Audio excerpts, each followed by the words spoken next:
नवरात्रि नवदुर्गा। नवदुर्गा का अर्थ है 9 दुर्गा। नवदुर्गा माँ दुर्गा की 9 विभिन्न रूपों में अभिव्यक्ति है। नवदुर्गा की अवधारणा देवी पार्वती से उत्पन्न होती है। वैचारिक रूप से नवदुर्गा देवी पार्वती का जीवन चरण है, जिन्हें सभी देवी देवताओं में सर्वोच्च शक्ति माना जाता है। वर्ष में सभी 4 नवरात्रि के दौरान नवदुर्गा की पूजा की जाती है। देवी ब्रह्मचारिणी। उत्पत्ति। कूष्मांडा स्वरूप धारण करने के उपरांत देवी पार्वती ने दक्ष प्रजापति के घर जन्म लिया। देवी पार्वती अपने इस अवतार में एक महान सती थीं, तथा उनके अविवाहित रूप को देवी ब्रह्मचारिणी के रूप में पूजा जाता है। नवरात्रि पूजा। नवरात्रि उत्सव के द्वितीय दिवस पर देवी ब्रह्मचारिणी की पूजा उपासना की जाती है। शासनाधीन ग्रह। मान्यताओं के अनुसार समस्त सौभाग्य के दाता मंगल भगवान को देवी ब्रह्मचारिणी द्वारा शासित किया जाता है। स्वरूप वर्णन। देवी ब्रह्मचारिणी को पादुकाहीन चरणों से चलते हुए दर्शाया गया है। उनकी 2 भुजाएं हैं। वह दाहिने हाथ में जपमाला एवं बाएं हाथ में कमंडलू धारण करती हैं। विवरण। देवी ब्रह्मचारिणी ने भगवान शिव को पति रूप में प्राप्त करने हेतु कठोर तपस्या की थी। उनकी कठोर तपस्या के कारण उन्हें ब्रह्मचारिणी के नाम से संबोधित किया गया है। विद्वानों के अनुसार भगवान शिव को अपने पति के रूप में प्राप्त करने हेतु अपने तपकाल में देवी ब्रह्मचारिणी ने भूमि शयन करते हुए 1000 वर्ष तक पुष्पों एवं फलों के आहार पर तथा आगामी 100 वर्ष तक पत्तेदार शाक सब्जियों के आहार पर व्यतीत किए थे। इसके अतिरिक्त भीषण ग्रीष्म ऋतु, कठोर शीत ऋतु तथा चक्रवाती घनघोर वर्षा में खुले आकाश में निर्जन स्थान पर देवी ने कठिन उपवास का पालन किया। हिंदू पौराणिक कथाओं के अनुसार भगवान शंकर से प्रार्थना करते हुए देवी माँ ने 3000 वर्षों तक मात्र बिल्व पत्र के आहार पर ही निर्वहन किया था। कुछ समय पश्चात उन्होंने बिल्व पत्र ग्रहण करना भी बंद कर दिया तथा बिना अन्न जल के निरंतर तपस्या की थी। बिल्व पत्र का सेवन भी त्याग देने के कारण देवी पार्वती अपर्णा के नाम से संपूर्ण जगत में विख्यात हुईं। पौराणिक कथाओं के अनुसार देवी ब्रह्मचारिणी ने इसीलिए आत्मदाह कर लिया था ताकि वह अपने अगले जन्म में उन्हें ऐसे पिता प्राप्त हों जो उनके पति भगवान शिव का सम्मान कर सकें। प्रिय पुष्प। चमेली। मंत्र। श्री ब्रह्मचारिणी मंत्र। देवी ब्रह्मचारिण्यै नमः। प्रार्थना। श्री ब्रह्मचारिणी प्रार्थना। दधाना कर पद्माभ्याम अक्षमाला कमंडलू। देवी प्रसीदतु मयि ब्रह्मचारिण्यनुत्तमा। स्तुति। श्री ब्रह्मचारिणी स्तुति। या देवी सर्वभूतेषु मां ब्रह्मचारिणी रूपेण संस्थिता। नमस्तस्य नमस्तस्य नमस्तस्य नमो नमः। ध्यानम्। श्री ब्रह्मचारिणी ध्यान मंत्र। वंदे वांछितलाभाय चंद्रार्ध कृत शेखराम। जपमाला कमंडलू धरा ब्रह्मचारिणी शुभाम। गौरवर्णा स्वाधिष्ठान स्थिता द्वितीय दुर्गा त्रिनेत्राम। धवल परिधाना ब्रह्मरूपा पुष्पालंकार भूषिताम। परम वंदना पल्वाधरा कांत कपोला पीन। पयोधराम कमनीया लावण्य स्मेरमुखी निम्ननाभि नितंबनीम। स्तोत्रम। श्री ब्रह्मचारिणी स्तोत्रम। तपश्चारिणी त्वंहि तापत्रय निवारणीम। ब्रह्मरूप धरा ब्रह्मचारिणी प्रणमाम्यहम्। शंकर प्रिया त्वंहि भुक्ति मुक्ति दायिनी। शांतिदा ज्ञानदा ब्रह्मचारिणी प्रणमाम्यहम्। कवचम। श्री ब्रह्मचारिणी कवच।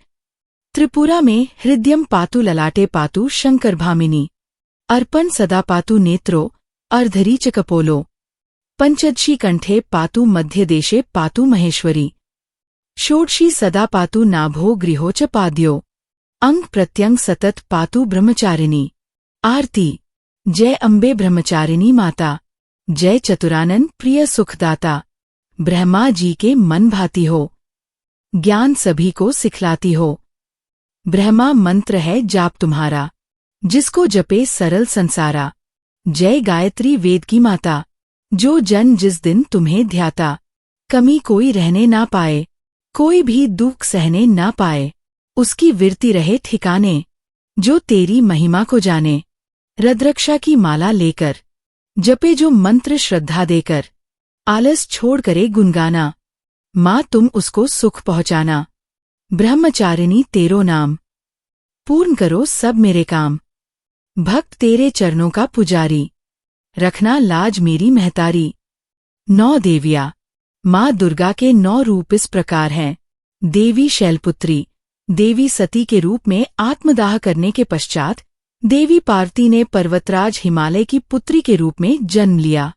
संस्कृत में शैल का अर्थ पर्वत होता है, इसीलिए देवी को पर्वत की पुत्री शैलपुत्री के नाम से जाना जाता है।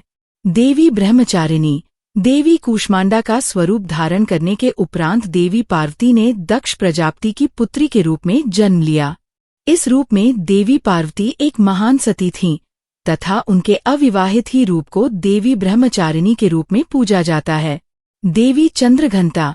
देवी चंद्रघंटा देवी पार्वती का विवाहित रूप है। भगवान शिव से विवाह करने के पश्चात देवी महागौरी ने अपने मस्तक पर अर्ध चंद्र धारण करना आरंभ कर दिया, जिसके कारण देवी पार्वती को देवी चंद्रघंटा के नाम से जाना जाने लगा। देवी कूष्मांडा। माँ सिद्धिदात्री का रूप धारण करने के पश्चात देवी पार्वती सूर्य के केंद्र के भीतर निवास करने लगी ताकि वह ब्रह्मांड को ऊर्जा प्रदान कर सके। उसी समय से देवी को कूष्मांडा के नाम से जाना जाता है। कूष्मांडा वह देवी हैं जिनमें सूर्य के अंदर निवास करने की शक्ति एवं क्षमता है। देवी कूष्मांडा की देह की तेज एवं कांति सूर्य के समान दैदीप्यमान है। देवी स्कंदमाता।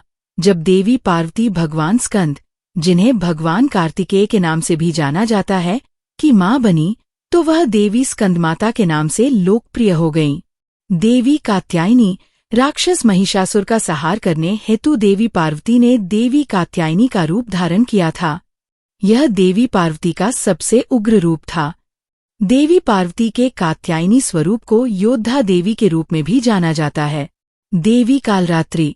जब देवी पार्वती ने शुंभ एवं निशुंभ नामक राक्षसों का वध करने हेतु अपनी बाहरी स्वर्णिम त्वचा को हटा दिया तो उन्हें देवी कालरात्रि के नाम से जाना गया। कालरात्रि देवी पार्वती का सर्वाधिक उग्र एवं विभत्स रूप है। देवी महागौरी। हिंदू पौराणिक कथाओं के अनुसार देवी शैलपुत्री 16 वर्ष की आयु में अत्यंत रूपवती थीं तथा उन्हें गौर वरण का आशीर्वाद प्राप्त था। उनके अत्यधिक गौर वरण के कारण उन्हें देवी महागौरी के नाम से जाना जाता था। देवी सिद्धिदात्री। ब्रह्मांड के आरंभ में भगवान रुद्र ने सृजन हेतु आदिपराशक्ति की पूजा की। मान्यताओं के अनुसार देवी आदिपराशक्ति का कोई रूप नहीं था, अर्थात वह निराकार रूप में थीं। शक्ति की सर्वोच्च देवी आदिपराशक्ति भगवान शिव के बाएं अर्ध भाग से माता सिद्धिदात्री के रूप में प्रकट हुई थीं।